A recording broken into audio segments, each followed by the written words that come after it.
নমস্কার, আমি সোমা। আজ একটা সত্য ঘটনা অবলম্বনে আমার এই গল্প আশ্রয়। কিছুদিন আগে আমার ছেলের জন্মদিন ছিল।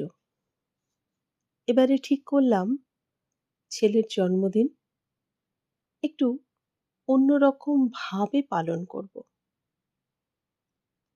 আমাদের বাড়ি থেকে কিছুটা দূরে একটা আশ্রম আছে। অবশ্য তাকে কেউ আশ্রম বলে না, বলে আশ্রয়। রাস্তায় পড়ে থাকা মানুষগুলোর, যাদের কেউ দেখে না, সেই সব মানুষগুলোকে তুলে নিয়ে এসে রাখা হয় আশ্রয়ে। তাদের মাতৃস্নেহে, পিতৃস্নেহে যত্ন সহকারে রাখা হয়। এবারে ঠিক করলাম ওই আশ্রয়ে আমি কিছু দান করতে যাব। একটু পায়েস তৈরি করে নিলাম, আর বাজার থেকে একটু ফল, মিষ্টি, কিছু শুকনো খাবার নিয়ে উপস্থিত হলাম আশ্রয়ে। গেট খোলার সঙ্গে সঙ্গে আমি অবাক হয়ে গেলাম। দেখলাম তারা দাঁড়িয়ে আছে আমার ছেলের জন্য। তাদের কারো হাতে দুটো ফুল, কারো হাতে কয়েকটা চকলেট, কারো হাতে একটা মিষ্টি। আমার ছেলেকে তারা জড়িয়ে ধরে আদর করল, চুম্বন দিয়ে তাকে ভরিয়ে দিল, তাকে মিষ্টি মুখ করালো, তার হাতে চকলেট, ফুল তুলে দিল। আমার চোখে জল এসে গেল। আমি দূর থেকে দেখলাম আমার ছেলেও চোখ মুছছে। আমার তৈরি করে নিয়ে যাওয়া পায়েস দেখলাম তারা খুব ভক্তি ভরে খেলো। আমার ছেলেকে আশীর্বাদ করল।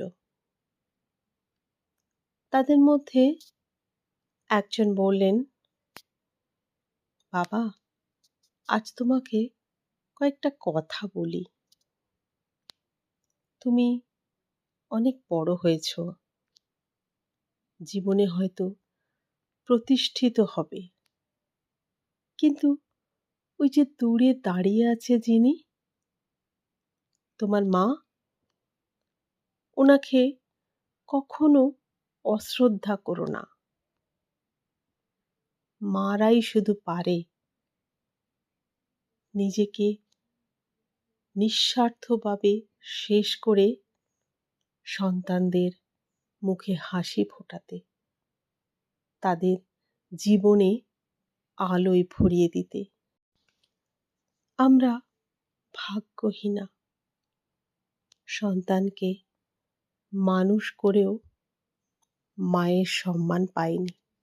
তাই তোমার হাত দুটো ধরে আমি তোমার কাছে অনুরোধ জানালাম, কোনোদিন যেন তোমার মাকে কোনো আশ্রয়ে স্থান না নিতে হয়। হাউ হাউ করে আমি সেদিন কেঁদে ফেলেছিলাম। আমার ছেলে কথা দিয়েছিল, আমার মা সারা জীবন আমার মা হয়েই থাকবেন।